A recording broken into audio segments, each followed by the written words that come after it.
and welcome into our Karaka Million Form Special. What a night we've got to look forward to. And not even before that, we've got a really nice entree as well at Taranaki and Riccarton to look forward to. So that means in the studio, we welcome in Bevan Sweeney back and Aidan Rodley. Cannot wait. This is one of the best nights on the racing calendar, Bevan. Yep, morning Pip, morning A-Rod, and everyone at home. Very seldom we have 3 meetings across the country on a Saturday and they all have black type. Clearly the focus will be Karaka Million evening. It is a weather watch around the country. We always sit a little bit relaxed around Ellerslie. Around the other tracks it's going to be a little bit interesting, especially New Plymouth with all the rain that has fallen there, but not an easy weekend, eh, Rod? No, it's not an easy weekend, but it's one of the most fun weekends on the calendar. You know, Karaka Millions night is my favourite meeting. You just get along there. You know, it's a compact meeting with really good quality races, full of depth this year as well. And then you party afterwards, but yeah, absolutely. So let's get into it. The feature meeting of the night will be at Ellerslie, and we did get out and catch up with Craig Baker to see just what the track will be playing like come Saturday. Craig, a windy, blustery morning here in Auckland. Tell us about the weather that you've had this week. Yeah, it's been pretty wet the last couple of days, Emily. We've had 6 mils in the last 24 hours, probably another 2 or 3 mils this morning. So they would have galloped, the horses that raced or galloped this morning would have galloped on a 5. So with the forecast, it's likely will be a 6 by Friday, and then hopefully up to a 5 on Saturday. Tell us about that forecast over the next couple of days, because it is expected to rain. Yeah, so we're getting more rain today. I don't know how much. It's very, very windy, so it tends to blow the rain away a little bit, but tomorrow looking like it might be 15 or so mils. So yeah, I think by Friday we'll be on a 6, but hopefully by Saturday we'll get that upgrade. Yeah, I guess that's a crucial part of the next couple of days, is getting an upgrade for Saturday. What are we expecting over the next few days in terms of what we might see?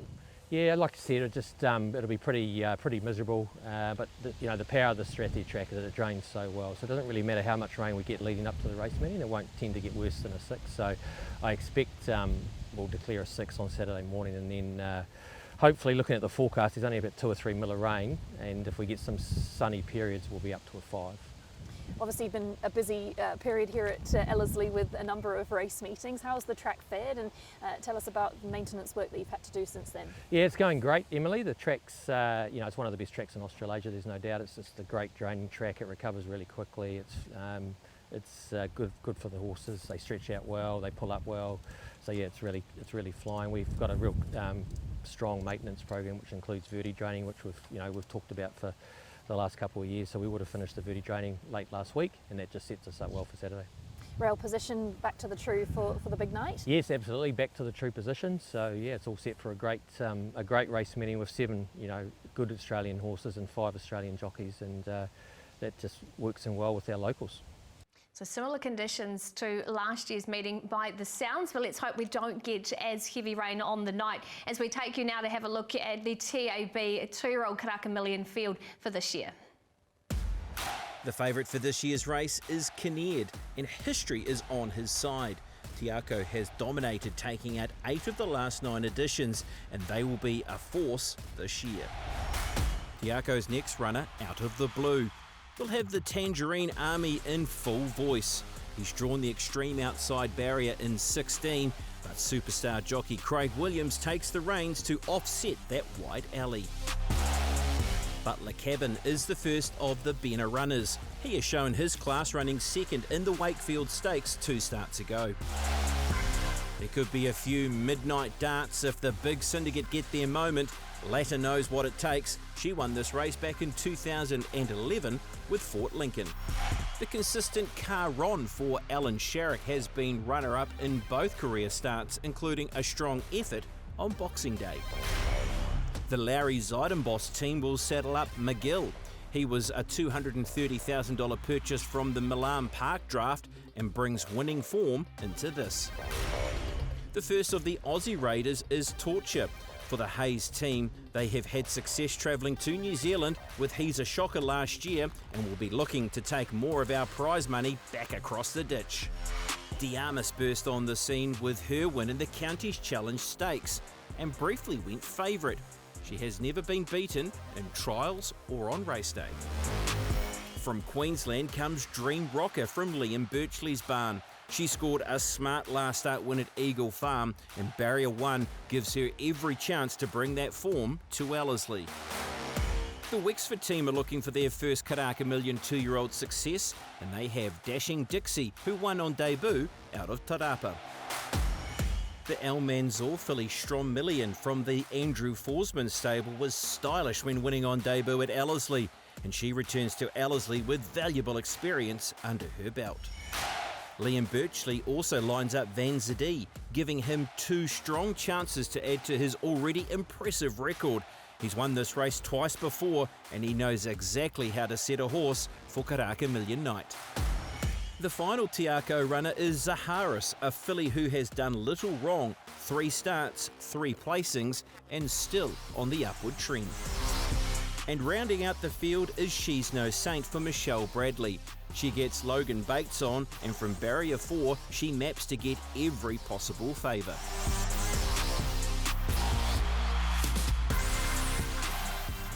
There is your field for 2026, and here's a look at the market. What do you make of the Sweens? Do you expect Kinnear to come up the favourite based on the draws?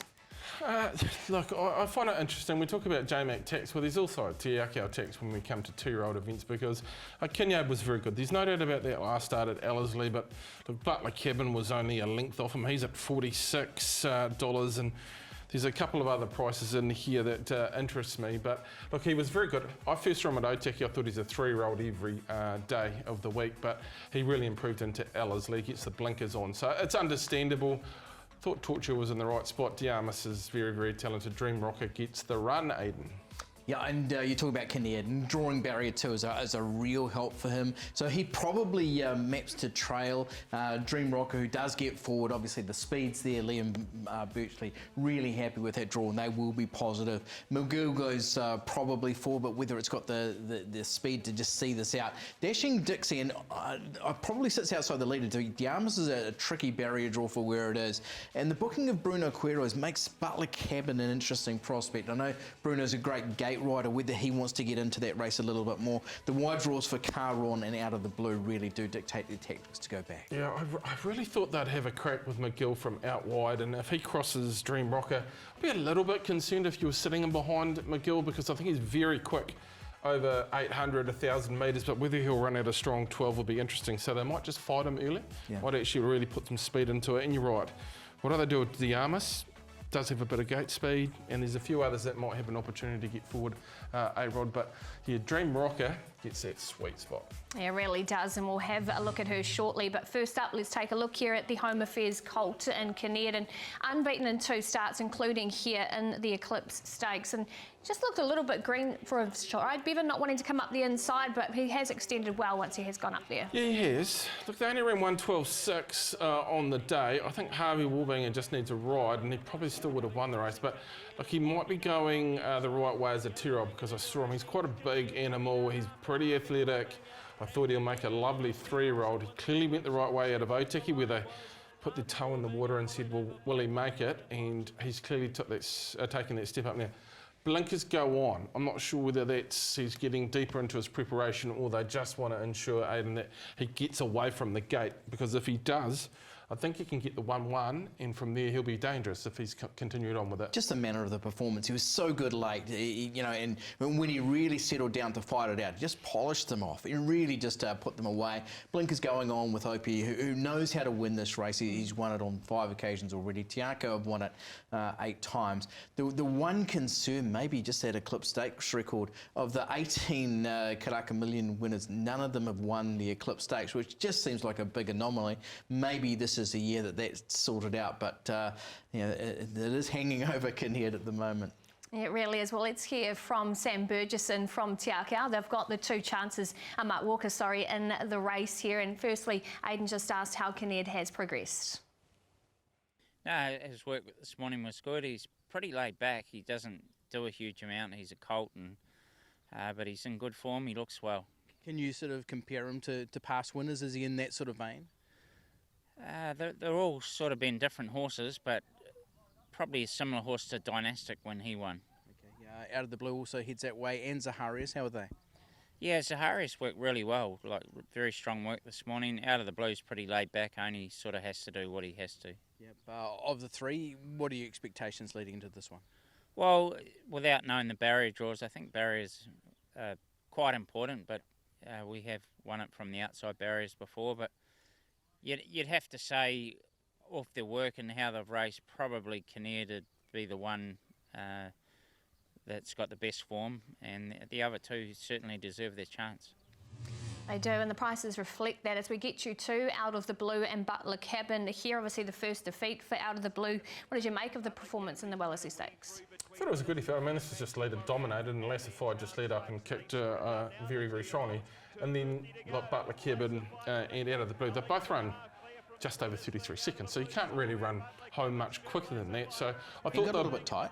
Yeah, a little bit tight, but I don't think it was ever going to pick up those first two. Yeah. But I thought Butler Cabin hit the line nicely, and Out of the Blue kept on rolling. I mean, down the Trentham Chute, you can't really run much quicker than 33 and a little bit of change as a two-year-old. So in a leader-dominated race, I think, as Mark stated, they're both very much deserving in their spot in the field. Barrier draw is a real trick, though, for Out of the Blue. It means they're probably going to go a long way back. There's a horse who won its first two races at Riccarton. Avantage did the same thing, won the first two races at Riccarton before coming up and taking out the Karaka Millions unbeaten. Shadow Row goes on, Craig Williams goes on, so a couple of, there's changes there that are saying that Out of the Blue could be a factor. There's no real standout. I think previous years were coming with Tiakau, let's go back to Dynasty, let's go back to On the Bubbles. They were both on that real platform to be winning the race. They were really spruiked and they kept on improving. Don't think there's any horse in here that they're really very, very confident on. Kennard is going to make a lovely horse no matter what happens on Saturday. So is this filly. Let's have a look at Diarmas, of course, by Drossen. She's unbeaten at the trials and on race day. I mean, we saw what Jono said about her after her win in the counties. And what about this trial here? It was very impressive, Aidan. Trial's mega impressive. She's gone to the front, and then when the others have come up, then they've just sort of let her go. And she's done this every time she's been to an outing, whether it be trials or whether it be race day. She was terrific winning at Pukekohe that day, and she just seems to have gone on. Barrier draw was a little bit of a trick for me. Kelly Myers does the riding for John O'Bennett, who's won this race with Vespa. Kelly's run second, going back to, I think, fantastic light for Paul and Chris Shaler back in the day as well. So she gets an opportunity to avenge that defeat. Look, beat Harvey Wallbanger quite convincingly on the day. Yep. What I like about this filly is that she can work across. She's got great first sort of section speed. But it was the last 200 metres of that race when you thought she looked under a little bit of pressure. She really did find again. She's shown that in a couple of her race day starts, as John has mentioned before. Look, never beaten this filly, so she's got the right sort of attitude. I think there's a trip to Augusta on the line here for Jono with Mr. Pinfold in the ownership group, and he wants to turn left into first class, not down to the back end of the plane. So I know he's really happy. He said to me a long time ago, this might be the best since Vespa. Yeah, that's the thing. We just don't know her ceiling yet, do we? She might be really good, and she might well put this CRB Karaka Millions to bed. But yeah, for mine, this is it's acid test day for so many of these horses, and she's got that barrier draw to overcome. Okay, if it was your filly, what you're doing from the 10, I think there's enough about her in her first 200 metres that if they roll the dice, they will find a slot somewhere forward, and from there she's really dangerous. Can she come from last and win? I would be very surprised. I agree with you. You've got to go forward. You've got to be positive. Give her a chance. Yeah, absolutely. If she wins, I'm looking forward to the interview afterwards. Right, let's get to the Wexford stable here with Dashing Dixie. Aidan caught up with both Lance and Scotty and just seen how she's going. No, we're happy, Aidan, but I'd just like to point out this is the first duo interview, I believe, Andrew. We've seen on trackside two trainers together, so this is a first. But back to Dash and Dixie, look, the team's very happy. She worked well this morning. She's sound, and although it's only a second start, she's going to lack a bit of experience, but she's going well. Much to add to that, Andrew? Oh, not at all. She's flying. Her work this morning was top class. We didn't ask for a lot. We're just going in with fresh feet, and we think she's trialled around there before. She's got an experience, and barrier draws are going to be important. But we think we've got a filly that'll be well competitive, so it should be an exciting race. Great to get both the gentlemen's thoughts there as we take a look. They're pretty relaxed, aren't they, going into the race? They are. As we take a look at her winning, obviously it was just a 4-horse race. They all stayed where they were in the running. So how do you assess it? Laurel and Hardy, pretty much running partnership. Dashing Dixie, well, I don't see them changing pattern to what they did here. She's only at start number 2, so to take it back in the field, I think would be pretty interesting. Thought she was willing this day. She ran really good time. who draw. I thought there's a possibility McGill goes forward and Ditchy can get outside McGill, and then it's up to some more senior horses to decide what they do. But you don't go without the O'Sullivan Scott team at the moment. Gee, they're flying, and when they sort of put that big red stamp next to one, they've been winning all season. Yeah, obviously there was an opinion of this horse going into that race. It was tactical. You know, they did run 1, 2, 3, 4 as they were in running. So she does need to take the next step up, but she does have tactical speed, and she's in the right camp to take that next step. I think I'm going to play against her this weekend, but obviously real respect around the team behind her, and for that reason, maybe. Back ends. Yeah, put her into the exotics maybe, as we take you now to the first Australian Raider, and it is from the Hayes stable in Torture, this filly by Sort of State, and she was very good obviously on debut, winning at Caulfield. What did you make of her fourth here? I thought it was a super run. You know, she was dictated, she came really wide around that bend, and then she's closed off superbly well. It's a he, isn't it, as well, if I got that right? No, she. It is a she. So Sort of State. I thought terrific. And obviously the win prior to that was in a $250,000 race. It was a listed debutante stakes, and yeah, she was really good that day too. So I thought there was a performance of a horse who's well capable of winning this. I thought was right in the mix. Yeah, a Sort of State is flying, and like they'll be looking towards the sale with great enthusiasm. Cambridge State. Love this horse. I think major player here. I've got 3 back, 1 off. That'll be a stalking spot going the other way around. I thought just looked a little bit unbalanced at times in that run inside the last 200 metres. I think she'll get on the right leg here. Well, that is the query, isn't it? Because it is first time right-handed, but they do run them right-handed at Euroa. Obviously, these horses have come over fairly early. I think they've been with Lance Noble at the Karaka base for the last 2 weeks. Well, they were definitely 2 weeks leading into the race, so they'll be well sort of exercised that way around. Yeah, Damien Lane in the saddle, right spot. Just interesting to see where they put the speed into it. If Diarmas goes forward, maybe Midnight Dart, Zaharias might try and push the button. If they put good speed into it, I think Torture's very difficult to beat. Yeah, and she's a half-sister to the Group 1 winner in Ruthless Dame too. And a man that knows how to win the race. Of course, their first Australian trainer to do it was Liam Birchley with sister Havana. He's got the 2 chances this year, and Emily did catch up with him to see just how they're tracking. Dream Rocker, she's an L Rocker out of a Redwood mare. I basically bought them both to try and have something that was strong enough to run at 2 and hopefully improve at 3 for the 3-year-old version. So breeding wise, that's what it suggests, but they're both ended up quite precocious, so I'm not complaining, but we'll see if they can stick on a bit later. We've seen them working here at Ellerslie this morning. Tell us about the work that they did and the feedback. Yeah, well, as you know, they just arrived on the plane at 3:30 this morning, so we weren't going to go out and break any records today. We just basically, exercise was to give them a look around. They both went about 13 at the furlong for half a mile. I just said to Sam to let them enjoy it and have a look, and both sort of went around very professionally on their own for 2-year-olds, and had a good look, and job done. You've had great success in this race previously. How do these horses compare to perhaps your previous winners? I think they're comparable for sure. Definitely they're probably better than Sister Havana. Reluctant to say they're better than Hardline at this point, but they definitely would be competitive, I think. Let's take a look at Dream Rocker winning at Eagle Farm. She was so professional this day. She again came up the inside here, Bevan, and looks a key chance from the draw. Yeah, she is a key chance. The map will either be brilliant for her. Whether she holds the lead would be a question mark. If the trail sometimes at Ellerslie, I know we all say trail's perfect, but it can be a death seat as well on many occasions. So you just want to be careful. Great rider aboard, so probably your concerns diminishing around that, but enough speed, can sit there, gets the gate, go forward type of a filly, and she's got good enough form to be winning in Liam's. Pretty cool. Yeah, absolutely. He's been here on many occasions, so he knows the right formula. I think she was probably the more impressive of the two, and I think Barrier 1 definitely gives her a chance. Okay, well now it is time to put your head on the chopping block pretty much and try and find us the winner for the 2-year-old. Who is it going to be for you, Bevan? Don't say things like that, because it probably is. Look, Probably City Boss. I've loved what Diarmas has done throughout its preparation. I think she's shown good sectional speed in every part of her race. I think she runs the 12 really, really strongly. If, and it is quite an if, she can get across and get some cover, we'll go and sit outside the lead. There was one to beat them all, Stromlinian for Andrew Forsman. I was super impressed by this filly by El Mansour at Ellerslie.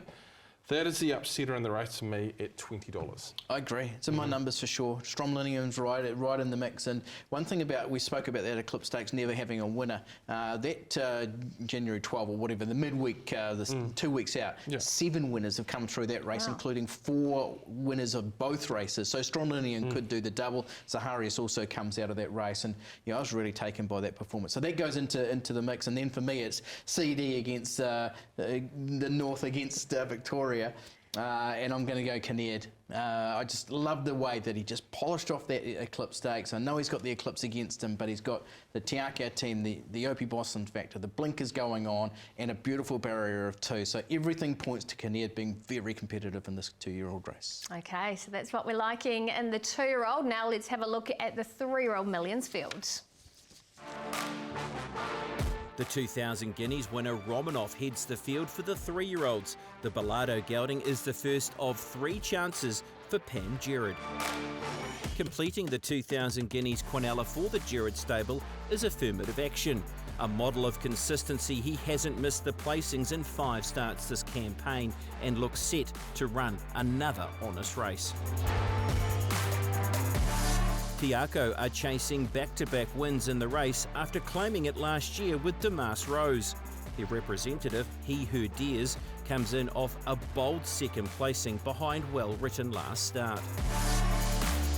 After having James McDonald guide him previously, Argo now picks up the services of Damien Lane. He'll need a touch of luck from barrier 12, but the talent is certainly there. Sweet Ice is long in the market, but he's put together back-to-back placings at Ellerslie from Group 1 winning trainer David Green, and he shouldn't be underestimated. The third Pam Gerard runner is Now Not Never, who delivered for punters at Taupo last start. He'll be looking to take another big step forward and possibly cause an upset here. The outsider of the field is Fat Cat for Andrew Forsman. With 1 win from 8 placings, will need to improve sharply to figure in the finish. The spotlight will once again fall on superstar filly Well Written. She's been nothing short of dominant, unbeaten in 4, including her brilliant Group 1 1,000 guineas victory at Riccarton. The story is set to continue. Last year's 2-year-old winner Lada Rada looks to join Probabile as a horse to do the Karaka Million double for Te Akau. She signalled she was back in top form with a strong win in the Levin Classic. Lollapalooza for the Richardson Norvell team and Social Racing will look to turn the tables on Well Written after running second to her in the 1,000 guineas. Peter and Trent Didham trek up from the Central Districts with War Princess. She has won 5 from 9, including the Eulogy Stakes 2 starts back. Representing the South Island will be the Andrew Carston-trained Miss Ziggy. Kylie Williams will take the ride, having won twice on her before and was placed 12 months ago in the 2-year-old Karaka Million. Chilling Out has won her last 2 starts, including an impressive win at Ellerslie last start. And rounding out the field is Fleeting Star, with Queensland's premier rider Angela Jones back in NZ, and fresh off success the last time she visited Ellerslie.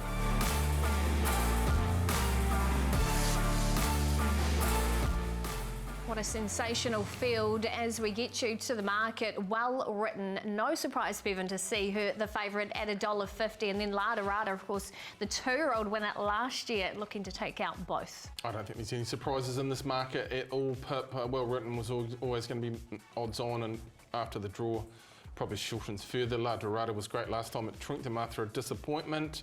He Who Dares was very good behind Well Written. Maybe there is some meat on the bone with He Who Dares, who was at $15. Wasn't much in between them last time out, is there? So if you do think that Well Written can get beaten, you probably are going to get a price. But she draws so well in barrier 3. I think she can get a spot in the first half dozen here. I think the speed's probably from the likes of these horses out wide. Fleeting Star, Argo. Maybe they press forward with Fat Cat. Certainly that was the indication at the barrier draws. And the indication of the barrier draws from Pam Gerard was that Affirmative Action's likely to get back from 10. But if they go back from 10, I really do wonder whether they're going to get risking sort of 3 and 4 wide. So for mine, I think their best option of winning is actually pressing forward here. Then you've got those horses, War Princess, who probably settles close in behind the speed unless they really want to lead, and Who Dares, who gets fairly close as well. So it's a tricky one. What do they do with Affirmative Action here, Bevan? Hey, Pam Gerard's the best tipster on the form, so we'll just leave her alone. She's going back and she's hitting the line very, very strongly. So, look, I don't disagree with anything you've really said there. I thought the one thing that might change up is War Princess, who they tried to ride back last time at Trentham, didn't work. She's got enough zip to hold a spot there, and she's better than 41s or 45s she's at the moment, if she jumps and runs. Yeah, and that's the big question mark. All right, our favourite is Well Written, and Emily did catch up with Stephen Marsh and just see what work she did. Yeah, she worked over 1,200 in company. She just started off nice and easy, sort of just a 3/4 touch better, and we let her come home nicely the last 600. She was full of running, went to the line good. I was very, very happy with their work today. What was the feedback from Matt Cartwright? He got off. I could see when he came back, he was a row of teeth. He was very happy. Look, he's done a lot of her work at home. She's just getting very relaxed and just going through the motions a little bit at home. That's why we decided to bring her today, give her a good final hit out. She won't do much for the rest of the week, and yeah, he was very, very happy with her. Obviously 4 weeks between runs. We haven't seen her since Boxing Day. How easy has it been to get the work into her and keep her where you need to be for the mile? Yeah, it was more so. It was harder. You know, she had a little a short break after the 1,000 guineas. I think going into her last race, that's when she was sort of at her most vulnerable stage. That run under her belt, the gallop here today, once she sort of gets fit, she holds her fitness well. So I'm very relaxed and happy with her going into the Saturday. Obviously we've got a bit of rain around the Auckland region predicted for the next few days in the build up to Saturday. How could that affect her chances? Yeah, look, she doesn't like it wet at all. The only time she's been beaten in a trial was I think it was a slow 8, and she looked a little bit average that day. So it's meant to rain a lot today and tomorrow. Hopefully Thursday, Friday, Saturday's good, but the firmer the better for her. And yeah, that would be my concern, would be rain on the day. And could that be the chink in the armour that her contenders are hoping maybe pulls her up as we take a look at her making it 4 straight here in the Group 2 Guineas? And this was, again, such a performance from her. She comes together there with Affirmative Action, and once she's passed, she's just so good. I don't think there's any chinks in the armour really, Pip, to be frankly honest with you. I thought that work was outstanding. I'm not sure what the horse on the inside was. However, she had that well covered. Yeah, so look, she was a little bit green here. She felt pressure late, but she had to do all the chasing and she got there. I think she'll be better on Saturday. She's got the draw. Jockey knows her well. There's just too many ticks and too many boxes for me to be brave enough to say she won't win. Yeah, I agree. So she's done everything, and she seems to be getting better, and you can see the confidence that Stephen Marsh is exuding. He just loves her. He knows her ability, and she's unbelievably high class. Boy, she got pushed in that though. He did give her a fright. You know, he's only gone down a short neck, and obviously Affirmative Action's a decent horse in there as well. So this is you take Well Written out of this, and this is probably still one of the best Karaka Millions 3-year-old. With her in it, it just raises the bar, and she is undoubtedly the horse to beat. But she will have a very big target on her back this weekend. Ooh, yes, she will. And of course, second favourite in the race is La Dorada, and Tiako has the 2 chances in. Aidan caught up with Mark Walker and just asked how good it was to see her back at her best last start. Yeah, really good, because it didn't go right in the spring in Melbourne, and we pulled up stumps pretty quick, and she came back, and her run at Wellington was really good. Good rider, Grillsies at Cross, and reunited with Craig Williams. Yeah, so she's trying to do the unique double that Probably did, but it's hard to do. It is hard to do. Is she in the right form to do it though, mate? She's come on. If anything, she's improved out of Wellington. She was still a little bit improvement there, and she's tightened up a bit more. She looks well. He Who Dares really fought hard last time out. You must have been thrilled with the run. How's the progress been since? Yeah, he just did a bit wrong. He just sort of drifted out the last part of the race, and it probably cost him winning. But no, he's in good form, and Opie rides him, so he'll get his chance. And he really will, won't he? As we take you now to these two runners, we've got Rada obviously coming up the inside. Romanov comes out of the race too, and it was great to see her back to her best because she'd just been that little bit flat prior. Yeah, I think they were all scratching their head fresh up back in New Zealand. Everyone expected her to win, and she was very fair on the day. Look, for me, and having seen her at the beginning of her career, she hasn't changed a lot. She's not a big, enormous horse, but this is a great ride, and she showed a great turn of foot. She been home a really nice horse in Swiss Prince, who I think is going to go to some very high grade. Look, she's a bit hit and miss, isn't she? That's what I would say about her. However, I can't ignore that performance. She was very, very good. She's the major danger if she runs up to her very best. I think you saw War Princess there back. Argo had that much money on it. I think it got a fright itself at Trentham, just out of the blue with the J-Mac tax. It was unbelievable. But again, ran a really nice race for the team there.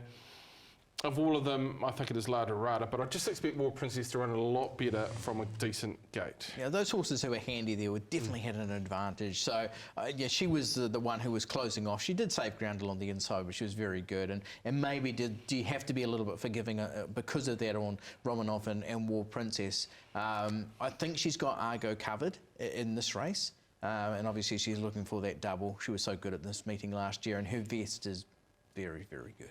Just quickly on He Who Dares, do you give him a chance to, obviously, with that run that he was really good behind. I'm surprised that he's not second favourite in this race. He was the horse, so I thought maybe he's even got an edge on Rada here on what he's done. His run in the 2000 Guineas was fine. That wasn't behind Romanov, of course, but then it was, of course, rain-affected track conditions as well, so you just don't know. But he's going really well, and yeah, he's top four for mine. I've actually got him in for second. If something was to go wrong at the hop with Well Written, that she doesn't jump away and she ends up further back than we expect in this particular field, I think he's the one to beat, because I think he lands outside maybe a Sweet Ice or War Princess, and he's almost forgotten every time he's gone to the races, this horse, and he's pushed our very, very best. He's got Opie aboard in a good gate. The only thing about that as well is she's going to take so much improvement out of that run. She did a few things wrong, and you know, maybe he does too, but you know, she looks as though she's got a lot of improvement in her. Yeah, she really does. What about these two? Obviously, we saw Affirmative Action and Romanov both in those replays, and Aidan caught up with the Pam and just firstly asked about how Affirmative Action's going. Yeah, happy with them. Went up for a gallop at Ellerslie the other day. Was super. I don't know, we've got him where we want to have him, so just got to hope that everything goes good during the week and doesn't do anything stupid, but yeah, he's exactly where we want him. Group 1 winner Romanov heads in that direction as well. How's he going? Yeah, he is also very good. He went up to Ellerslie, just had a wee look round. He went round on his own, so big steps for him because he can be a little bit wayward.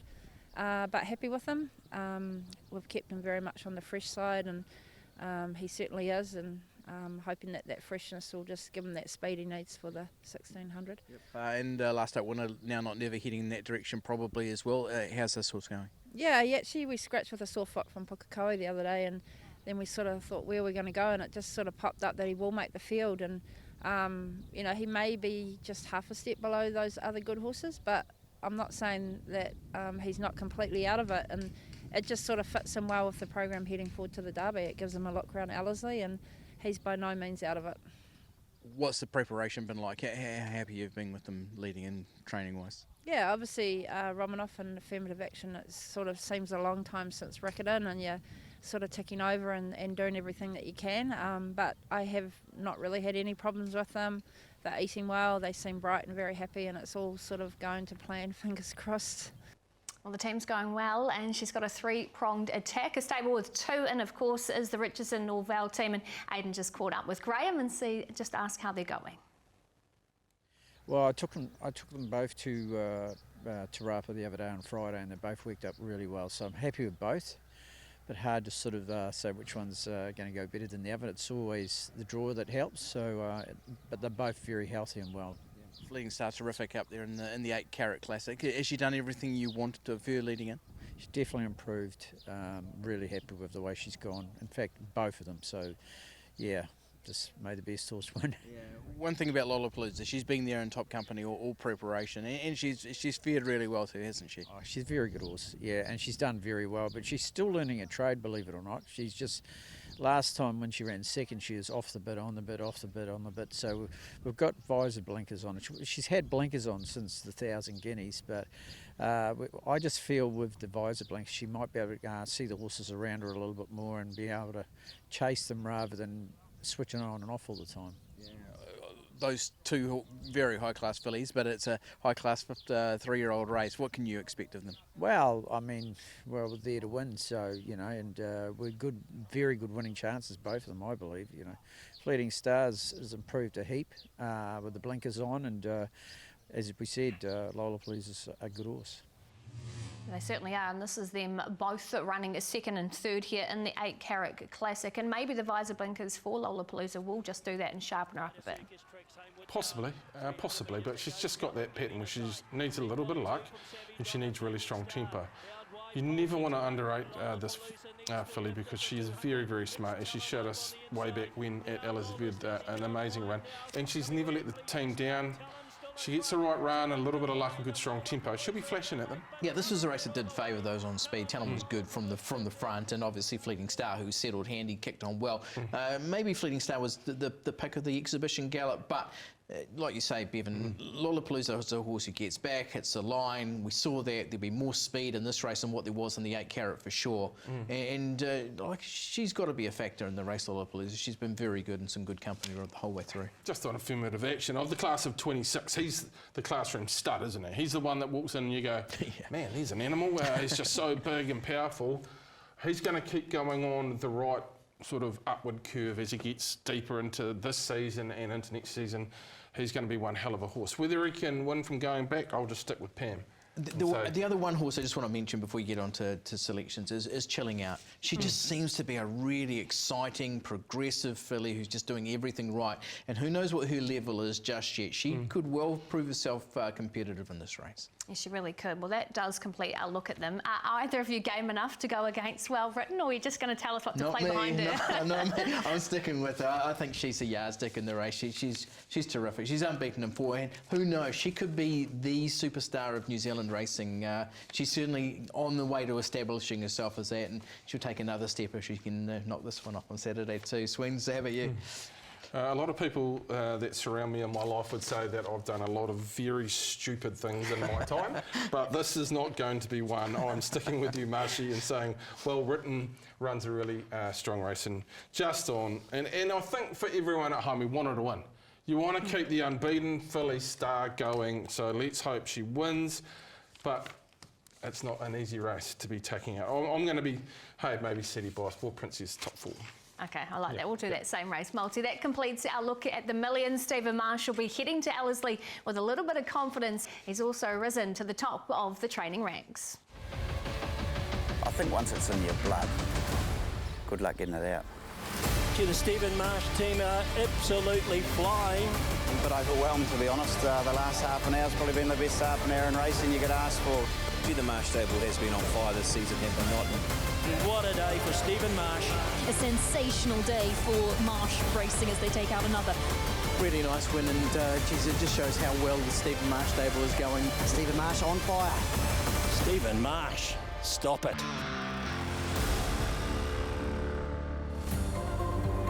Stephen's got the capability to do whatever he wants, and he'll have his own set of goals, I'm sure, and I'm not going to make those up for him, but he can achieve whatever he wants in this sport, and you know, he's well on the way to doing so. I think we're seeing him, you know, reach a period now where he's going to be right at the very, very top of New Zealand trainers for a long, long time. And you've got to beat Tiaka, they got numbers, but you know, he's right there breathing down their neck. Like every win he has is like a win to me. I'd just love to see him #1 leading trainer of New Zealand. We're not exactly where we want to be yet. We still want to build it bigger and stronger, and that's what we plan on doing.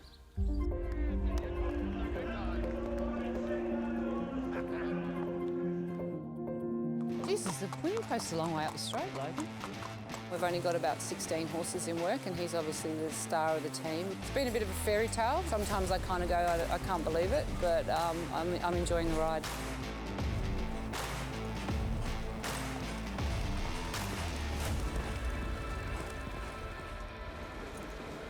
What do you think? Yeah, he's good. Does he like the ground, they want to know? He does. He does. I actually wouldn't mind a soft track. It felt amazing there. It's going to be this. Yeah, that's what exactly this. That's what you want. He had a blow pulling up, but his recovery was very quick. Like by the time I got to you, he's back. So fitness is not an issue. What do you think of the track? It's a beautiful surface. I don't mind. It's big, just it does corner for quite a while, and then it's sort of that sharp kink right to the straight. Honestly, I know I've had him for a long time, but I've just never ever seen him look this good, have you? Nah, not this good. It's Jigsaw adding to the Group 1 railway puzzle there. Fantastic to have the meteorite winner over, and he is looking for 4 straight. We'll get to him very shortly, but we'll take a look at the full field here. In Alabama Lass is the favourite, falls into 310. Arkansas Kid, another Australian Raider at 440, and there is Jigsaw. What do you make of this market, Bevan?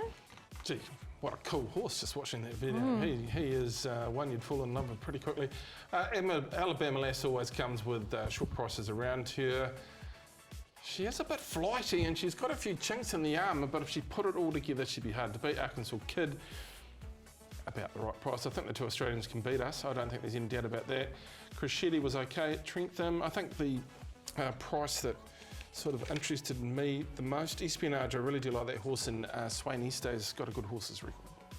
Yeah, this changed around a little bit. I thought when I looked last night that Arkansas Kid was actually favourite, but maybe I've got that wrong. Interesting stat that we heard from Stephen Hunt on crunching the numbers last night was that Jigsaw in 16 starts leading has won on 10 occasions, so they'll be finding the front for sure. Alabama Lass is a go-forward horse who does get to the speed, and I think they'll be more positive on Crescetti as well. So the speed is out in this half of the map, so they do have to get across. I don't know where that means. Maybe Tardelli back on the fence. Wednesday's got a decent barrier draw here as well. Then you've got horses such as Reward Smile, Ardalia, who are just going to have to get back. But I don't think it's any surprise to think that Jigsaw will be a leader here. Will they allow Jigsaw to get across when you've got Alabama Lass? I thought Crescetti might kick up as well. I think Crescetti can probably then take a sit behind Jigsaw. I thought Espionage, great run. Sweeney's Day gets a very nice run in Transit, and probably the one that's getting affected the most out of the draw and the way the track is going to play is Platinum Attack, because when you analyse his run at Trentham was actually really, really good. Yeah, it really was. Gosh, it's a good field. So we take you back to last year's running, and of course Crescetti did narrowly beat Alabama Lass, and there was so much rain that come on the night, and it really didn't suit Alabama Lass, but she was so game still to run how close she did. And Crescetti, look, probably arguably not in this form. I don't think he's far away. Actually, his run at Trentham was pretty good as well. I mean, the ride on first five probably won the race, because you go through the sectionals and they're all, again, running home in sort of times that you can't really go much quicker than. Look, the cut out of the track helps him, doesn't it? Alabama Lass, it's probably against her a fraction. Platinum Attack's great up the inside again. Look, I was very keen on him at Trentham, and he sort of stumbled out of the gates, and that probably cost him being closer. But he's not too far away, Crescetti. Not too far away. I think one of the key things is getting back to Ellerslie, where he's so good there. He's had 4 starts for 2 wins, 2 minor placings, and he's won 9 of 16, so he just is an out-and-out winner. You've got to be forgiving of Alabama Lass in that last year when the rain came. Although Crescetti's not, he's won a couple just because he's classier than them on a heavy track, but he was very good in winning last year's railway. At his best, he'll take some beating, but boy, I'm thinking Alabama Lass is just coming into this in a sweet spot. She's done no work in an exhibition gallop on a really heavy track, come along with a terrific trial at Ellerslie, and she's got top-level class. I think she's a key player in this race. Okay, well, let's hear from the man that knows her best in Ken Kauso and see how she's going. Yeah, no, she's very good, Aidan. She's had that exhibition gallop at Tiara, and then she had the trial at Ellerslie. She's come up really well. It looks from the outside like this is a race that you're really playing from the outset. Yeah, well, the way she was in the rating, there wasn't many options, so you know, with the Telegraph now being before the railway, so it was the obvious target to target her for the railway. Yeah. How's she gone in training leading into this? Yeah, no, very good. She worked good this morning on the course proper. No, very happy with her. It looks like it's going to be a rower of real quality, Ken. What's your expectations of her? Oh, she always gives her best. I mean, it's a good field. The draws are going to be important, I would say, but, you know, as long as the rain stays away. The race is so late like it was last year. I hope the rain doesn't come, but no, she's it's going to be a good field, but with her form, you know, in Australia and what she's done here, I think she's hopefully very competitive. We just need that rain to go away in the Alabama Lass camp, and this was her on a beautiful Sunday at Ellerslie. I thought she was really good here. So was Sterling Express though as well in the trial.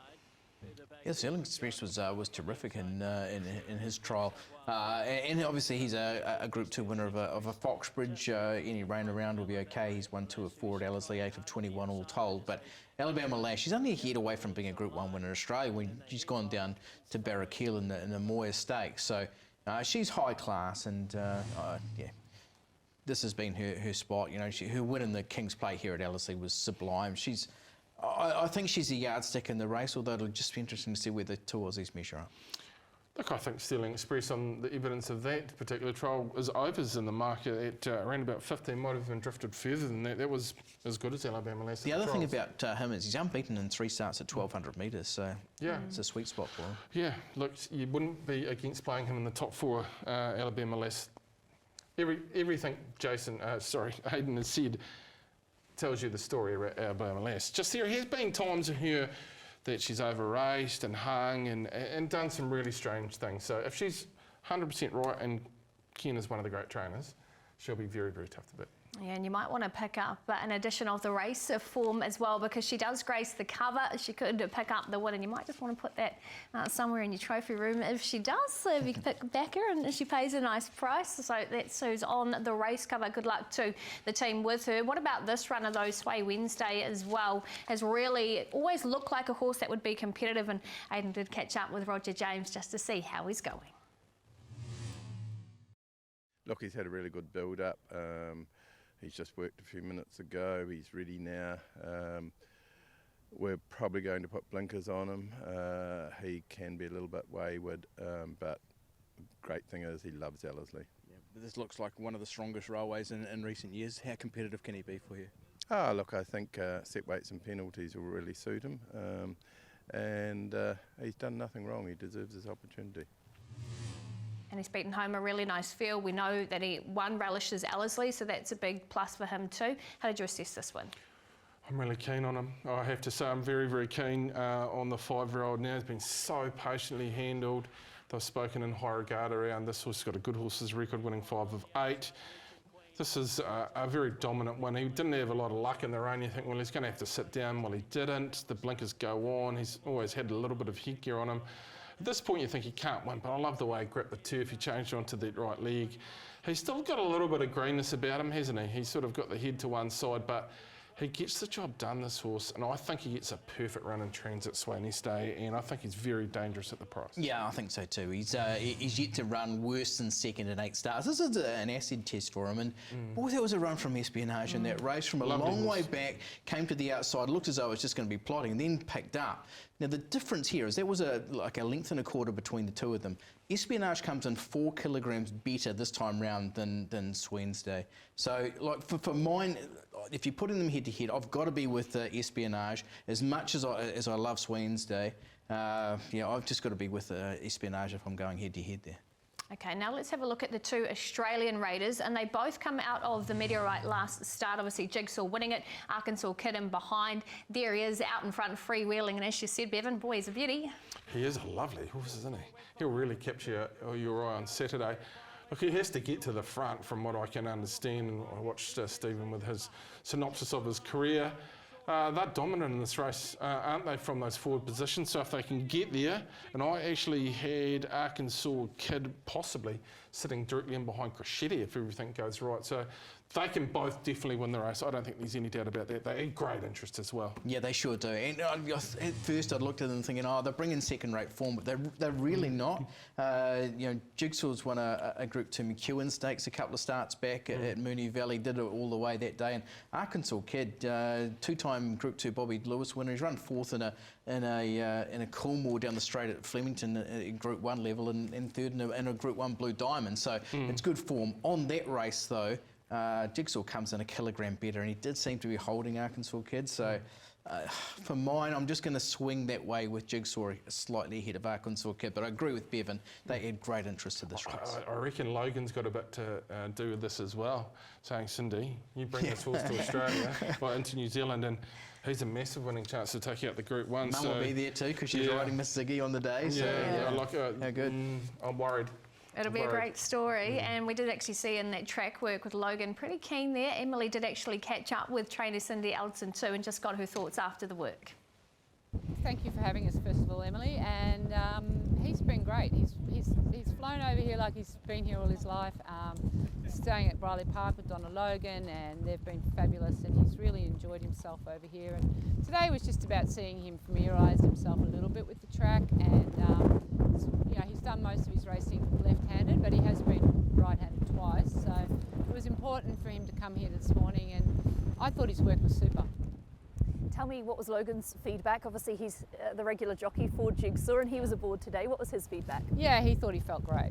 Like I said, we weren't out there to run a lot of time, but just the last furlong, he asked him, he clicked him up, and he got him on the bridle, and he said he was right there for him when he wanted him, and he felt that he really enjoyed the surface today too. What do you do from here in terms of getting to Saturday? Not a lot now. We've kind of done our final piece of work today. We just managed to keep him in one piece and ticking over nicely. And I think we'll just head to Saturday with every box that we can ticked. Oh, it's exciting to have the Australian Raiders here. There's so many angles to this race, Aidan. So who's the one for you in the Group 1? There are so many angles. Logan Bates looking for his first Group 1. Opie Boston looking for his 100th on Arkansas Kid as well. So there's that about it. I'm going to go against them both. I'm going to go with the Kiwi Stick Loyal, and I'm going with Alabama Lass to go one better than last year. I think she's ready. I think this is a Kelso preparation where she's primed for business. Oh, can I change to Jigsaw after seeing that bit of work? That was really, really impressed. What a cool horse. I want to speak a bit of Ellie for you on the program, so I'm going to go with Sweeney's Day. I think the horse is really going to be peaking. I think it's got a good horse's record. Just a 5-year-old with the 5 from 8. Great trip, great record at Ellerslie, distance. Getting a double-figure price around Sweeney's Day. Okay, but a value and the favourite in the Group 1 as we take you now to the Aotearoa Classic here and have a look at the market for the Elson Park as well, where Noble As is an open favourite at $5. She's a dealer at $5.50, Tuxedo at $7 and Hinikaha at $9. Just the way that this market sets up shows how open it is. How do you see them setting up in the race, Aidan? It's an interesting one, and the problem there for Noble As, I think this is a really tricky barrier draw, so just how it does come about for Noble As, I think maybe just could be trapped wide. There's definite speed in here through the likes of Vegas Queen, Midnight Edition, Golden Wings, I'm sure they'll be pressing forward, and it gives lovely runs to those horses on the inside. Smart Love maybe 3-4 back the fence, inside out should be somewhere handy. Hinikaha potentially gets into a 1-1 from there, and even in Checkmate, she's a dealer. There's no real tricks there. The tricks are a little bit further wider. Super Photon's a tricky draw, dealt with obviously a tricky draw. Tuxedo's a little bit niggly, but I think they can go back and get in. Okay. Yeah, it's interesting, Speed Map, isn't it? The one thing I did write down on my book is that I think they'll run at decent tempo here when you've got Vegas Queen, you've got Midnight Edition, you've got Golden Wings who goes forward. I think Smart Love might be a bit more positive with the blinkers on a Saturday. Hinikaha will jump and run. So whatever I did with this map, I just thought they'll go quickly enough, and I agree with Aidan. There is a couple of awkward draws or a couple of favoured runners. Yeah, there is. Well, you mentioned Smart Love. Of course, Wexford have her and Checkmate. Let's hear from the dynamic duo and see how they're going. Yeah, look, the pair are going particularly well. They worked up sides this morning.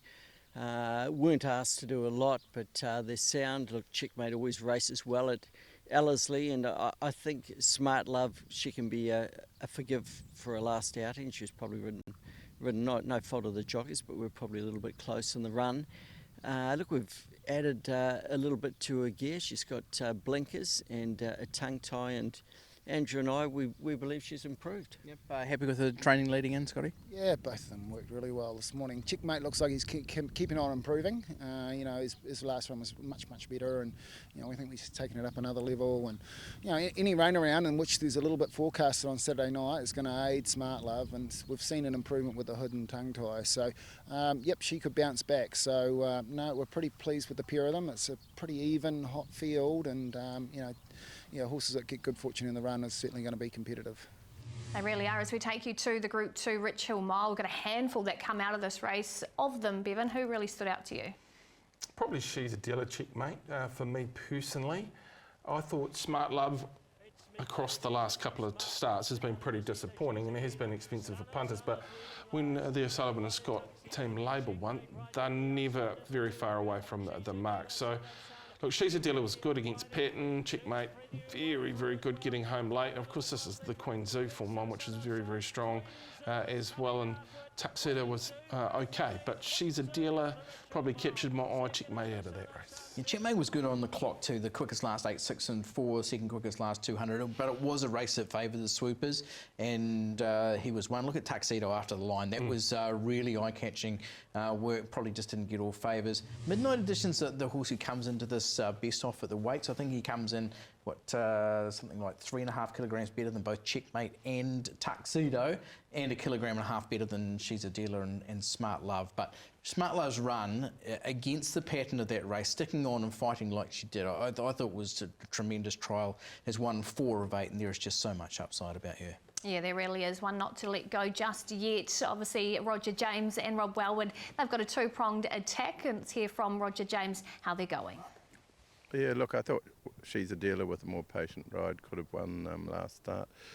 Hit the front through circumstance, a bit early really, and was run down late, beaten a length. She's just flying, really happy with her. Dealt with, he had a lot of time off. Every run that he's had, he's improved, and he'll be a fitter horse. He'll peak for Saturday. They're both nice runners, and we're proud to have them there. Yeah, they look like they're 2 leading chances in the race too. Is that the way you're approaching the race? Oh, very much so. They're not just going there for the outing. No, and as you said, Bevan, you're pretty keen on one of them, and they both are still up-and-coming horses too. Well, look, it's hard to really judge. We dealt with is at, but he is going nicely. I agree with Roger. Probably got to the front too early last time, but was run down by a nice horse as well. Super photo. But She's a Dealer is probably the one of the 2 that I'd lean towards. Yeah, Delwas was terrific this night last year, running third in the Karaka Million 3-year-old. Tricky barrier draw there. Yeah, of the 2, I was with She's a Dealer as a chance, but you know, this is a field of immense quality. It's a good horse's race, and Dealt with draw is very niggly. I'm not sure what they do from there. Can't wait to see some tuxedos in the grandstand come Saturday. Let's hear from Sean Ritchie how Tuxedo's going. Yeah, great. I mean, like all of them, I suppose, this is his grand final. It's the one we want. So the blinkers go on, and I think that's the key ingredient with this weekend. You know, we've been kind of waiting to put him on him, and he's been rolling around a little bit in his races. So if he straightens up with them, then he doesn't have a lot of ground to make up on his current form. Yeah, his current form seems to be pretty strong too, doesn't it? How's he trained on since? Great, since that freshen up, and of course he chased down first 5. He went on to win a Telegraph, so that looks strong. And last start he was just a little bit flat. He just rolled in a little bit. He rolls in a bit in his races. He did it at Ellerslie, and he did it he rolled out at Tirapa. So you know, we need to fix that. And if the blinkers do that, and obviously with a jockey like Opie Bossum, who tends to find a length or 2 in most of his horses on this particular night, it is his night in it. So he's going to need to with all the international jockeys there. But the horse is in great order. Yeah, great jockey aboard, and the blinkers go on. So let's see if that does work the oracle. As we take you now to Andrew Forsman, he's got a great chance in Hinikaha. Let's see how she's going. Yeah, great. Hinikaha, obviously in very good form, had a little freshen up after winning the Kaulo Zuzu. Maybe in this company against a few of those, whether she's quite sharp enough at a mile would be my only concern, and also the Ellerslie factor. It's never a track she's really handled that well. We took the opportunity to give her a trial there last Sunday evening, and she went well, but it is a track that she has struggled to sort of corner up and get round and really show her best. She does need a decent track too, and hopefully we get that on the weekend for her, but happy with how she's going, but I think she might be better suited now with the benefit of this run up over a little bit further, but still expect her to be competitive. And Yaldi, we know that on his best day, he's very capable of being involved. He's a group winner on the course, and whether he can stretch to a mile, that would be the only concern. Let's take a look at Hinikaha finishing third here in her trial at Ellerslie. And it's interesting thoughts there around Andrew saying she's not the best at Ellerslie. Well, I'm a little bit put out because I've got Hinikaha on top. When we get to the selections moment, because I think she'll jump, she'll run. I think she'll stay better than a few of the runners here on an off track at a mile that's run at good tempo. But look, she's chasing home a couple of very, very good sprinters there. So I don't think there's any disregard of that particular trial. Yeah. She's a very good mare. And it sounds like he's really made sure he's freshening her up to run another strong 1,600 metres. That's really strong form out of the Callows. He's like beating Queen Zoo and what's the Lance Noble horse that's gone on to run second in a Zabeel Classic since. So, not Jarpy.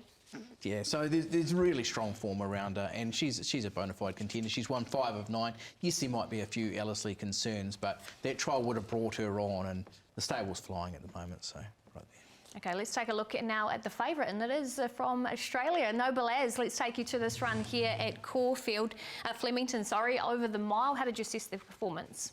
Oh, very, very good. The only one niggle I have with this horse is where does it get to from that particular gate, because I think there's decent tempo here. I think there's a very strong chance that we could get caught 3 wide, albeit the rider should be good enough to find a slot somewhere. But I thought this was an outstanding effort. It's great to have the horse coming across to run in this race. Clearly, the Price and Kent Junior team know what they're doing. And look, if it can find a spot under Craig Williams from that gate with a bit of cut around in the ground being by Bilardo, clearly the market is right on the mark. There's no luck in that race whatsoever, and if you're forgiving of it, the one thing it just didn't really pick up, so maybe it just needs to be exposed a bit earlier, and then you can keep up a sustained run. But the previous form was all top notch, 6 starts with 3 wins and 3 minors. It's interesting, isn't it? Because you know, neither of Bevan and I are picking horses from the Kieran Maher or Mick Price and Michael Kent Jr. stable, which is it's a crazy situation, really. Back in the Kiwis, Aidan. So who's the one for you? Again. I'm sticking with the Kiwis again. This time I'm going with She's a Dealer. There just seemed to be so much confidence coming out of the camp. The 2 runs leading into the Ritual Mile were terrific. I thought against the pattern of that race, it was a mighty effort. I think she's off nicely at the draws and weights, and yeah, she's going in the top for me. As I mentioned, going with Hinikaha, just love her. She'll be the one that walks into the birdcage, and you'll go, wow, there's a really good mare for Christopher Grace and the team. Mare by Severville, she'll keep developing, and she'll go to the Broodmere Band in time and add extra value to the big paddock that Christopher has. Yeah, nice big paddock there. As we now have a look at the Cambridge Stud Al Manzour Trophy here for the 3-year-olds over the 1,200 metres. Val Cheval favourite at $4.50. King's English also from the stable at $6.50. Your second favourite, and then Drops of God at $6.50. Let's have a look at King's English here, winning at Ellerslie. Again, remained unbeaten, and this was some performance too, because he got held up a touch, but once he was out, too good. Yeah, he really was. 3-bet fence, so I love the sort of ring calf that this horse showed, because he had to be very, very good. You're picking up a couple of other good chances. As Confessara in this particular race as well. She was very, very good coming with King's English. I like the way, once he saw the gap, he didn't hesitate. He burst through it. He's got the gear on to sort of aid that, but I think the first 3 home, there wasn't a lot between them, but 3-bet fence, race experience, and he let go. Yeah, he was a 5 3/4 length winner going back 2 starts as well. He's obviously a horse who's really on the up. Sectional's pretty good there. I thought Confessara was very good. Lubeck's got some good form around others as well. So Lucy in the Sky was the other one there. But yeah, that's a good form race. It is a really good form race. I need one to back though, Aidan, so who is it? I'm going with the favourite. We saw from the trials how good Belle Cheval was. That was just a super trial. Last time we saw her, she's run 3rd to Well Written in Group 1 company. Sidewinkers come off with the visor blinkers going off, and gets a lovely barrier draw to get a cosy run for Craig Williams. So just upside all round. I'm with Belle Cheval. Yep, I think she might be another filly that is going to go right to the top, as she has probably been in a first 3 starts. So I'm with Belle Cheval. The value in the race is Sorero for the Jamil Bloodstock stud team for the Larians on Boss team at 30s. So he's a better horse than that. Now it's time to take a look at the first race of the evening, the Joe Giles Stakes here, and our favourite is the Group 1 winner in Provence, so 370 into 310, and then you've got Mary Shan at $5 from Romilly. Let's take you back to the Group 1 Mufasa Classic. Unbelievably, she's unbeaten in the Group 1s, and she's the deserved favourite. Oh, she's just a horse who wants to win. She's so determined. When she gets there, she's only won by short margins in all these Group 1s, and here she comes into what is a set weights and penalties race, where even Mary Shan, as good as she is, she's getting 2 kilograms off her. If this is a handicap, it would be 7 kilograms. And then you look at what the others, they'd be getting, you know, that much more. So she's clearly beautifully placed, and it's just where this fits in. It's a $90,000 race. There's no black type attached to it. You know, she's a 3-time Group 1 winner. You know, what's the purpose kind of thing. So it's just how important this is to win.